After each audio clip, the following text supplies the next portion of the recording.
Ipinakilala na din ako sa mga nandoroon na mga dancers. Hindi lahat ay kagwapuhan ng mga nakilala ko doon. Subalit puro magaganda ang mga katawan. Yung mga nakamaikling cycling shorts ay kapansin-pansin ng kalakihan ng kanilang mga harapan. Yun naman yata ang katangian ng isang macho dancer. Tumaas na naman tuloy ang level ng aking pagkakagusto sa kapwa ko lalaki.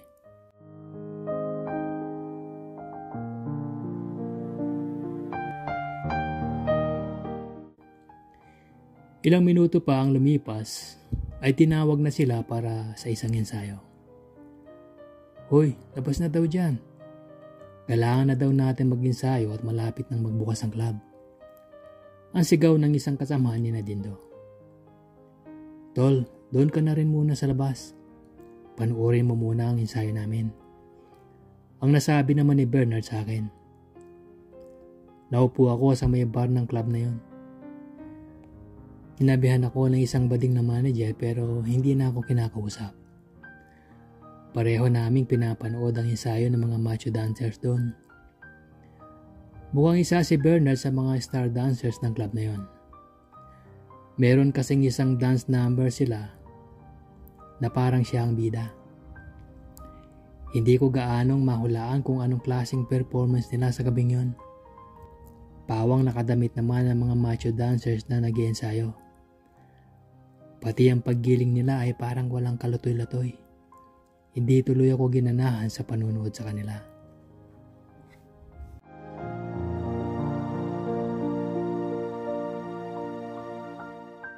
Boys, mamaya tutubigin nyo na ha. Walang may engganyo sa inyong maitable kayo kung ganyan kayo. Basta mamaya galingan nyo. Pahinga na kayo at magbubukas ng club. Ang nasabi ng bading na choreographer nila. Muling pumasok ang mga dancers sa dressing room sa likuran. Sinenyasan ako ni Dindo na sumunod na din daw sa kanila. Nagpahinga lamang sandali ang mga dancer. Nagpalit ng damit at lumabas muli sa dressing room. O bakit balot na balot pa ang mga kasama niyong lumabas? Ang tanong ko kay Dindo. Mamaya pa naman ang show. Magpapatable muna sila para may kikitain din sila ngayong gabi. Ang tugon naman ni Bernard. Kayo, bakit hindi pa kayo lumalabas? Ang tanong ko naman. Mamaya na. Wala pa namang gaanong customer ang nasabi ni Dindo. Biglang pumasok sa dressing room ang manager ng club na bading. Sinong sasayaw muna sa entablado? Marami-rami na rin ang customer. Ang naitanong ng bading na yon. Sige mama, ako na lang at si Michael. Ang sagot ng kasamahan ni Dindo. O sino pa? Ang tanong muli ng bading. O sige mama, ako na rin. Ang sagot naman ni Dindo. O sige, magpalit na kayong tatlo. Dalian nyo nang hindi mag-aalisan ng mga customer natin. Ang nasabi naman ng bading. Agad namang naghubad ang tatlong sasayaw sa entablado, kabilang si Dindo. Walang kemeng naghubad ang tatlo kahit nandoon ako. Nagsuot sila ng napakaikling maong shorts na tila pinutol na lamang na maong pants. Nagsuot din sila ng bus na itim. Sabay-sabay silang lumabas din ng dressing room.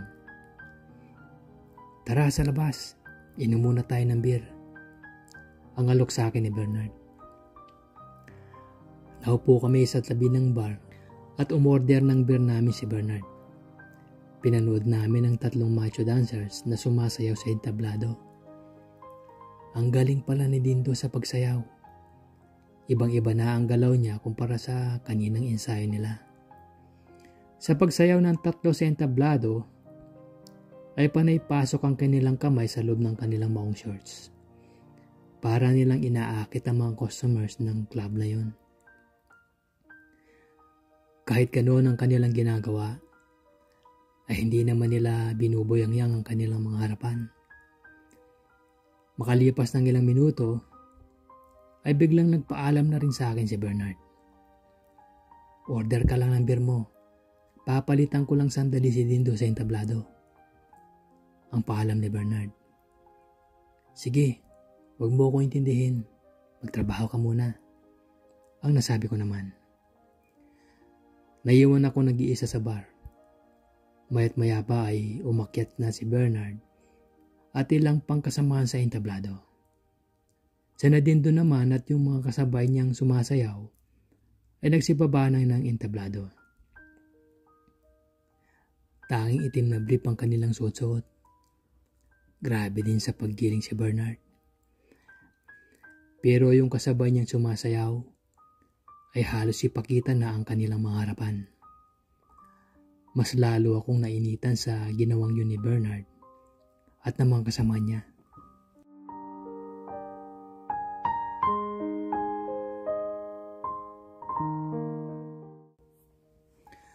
Oh, enjoy ka ba dyan? Ang biglang tanong sa akin ni Dindo. Hindi ko napansin ang kanyang paglapit. Muli na siyang naka-t-shirt at nakamaong pants nang lapitan niya ako. Umorder din siya ng kanyang beer at tinabihan ako sa bar. Hanep kang gumiling ang nasabi ko kay Dindo. Mas lalo naman si Bernard. Tinan mo ang ginagawa niyang pang-aakit sa mga customer. Ang nasabi naman ni Dindo. Oo nga grabe talaga itong si Bernard. Ang nasabi ko naman.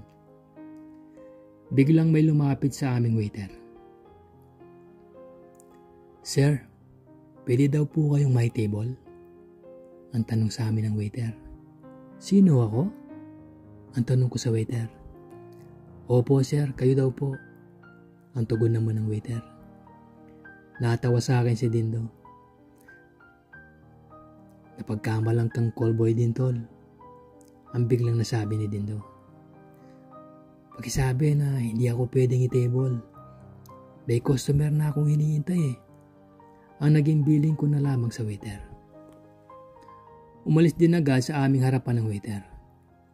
Makalipas ang ilang minuto, ay may biglang lumapit sa amin. Dito ka ba nagtatrabaho, Jomar? Ang tanong sa akin ng lalaking lumapit sa amin. Namukhaan ko ang lalaking yon. Ramil? Ikaw nga, Ramil. Kumusta ka na? Ang tanong ko naman. Ang suplado mo pre sa customer. Bakit ayaw mong mai-table? Ang tanong naman sa akin ni Ramil. Hindi ko tuloy malaman kung pangangatawan ko na lamang ang kala ni Ramil na callboy ako. Kung sasabihin ko naman na customer din ako, ay mabubuking niya ang lihim ko. Kaya mas minabuti ko na lamang na magpanggap na callboy din. Bumigay ka na rin ba?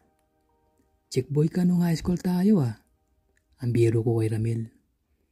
Siya nga pala, si Dindo. Kasamaan ko dito sa club. Ang dugtong ko pa.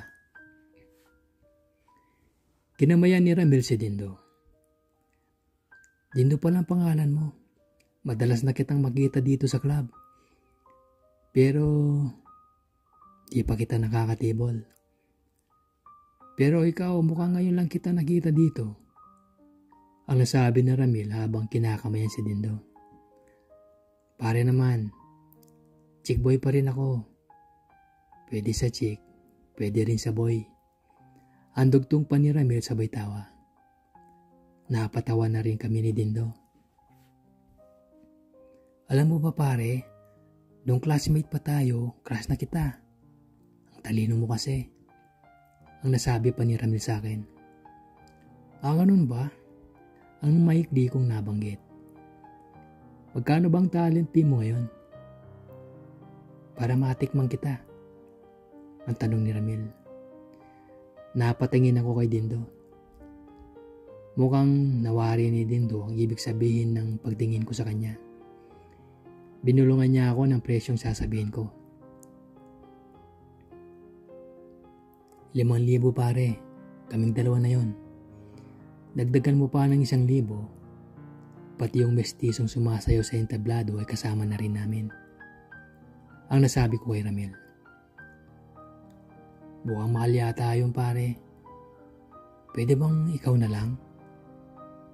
Ang tila pag-aalanganan ni Ramil.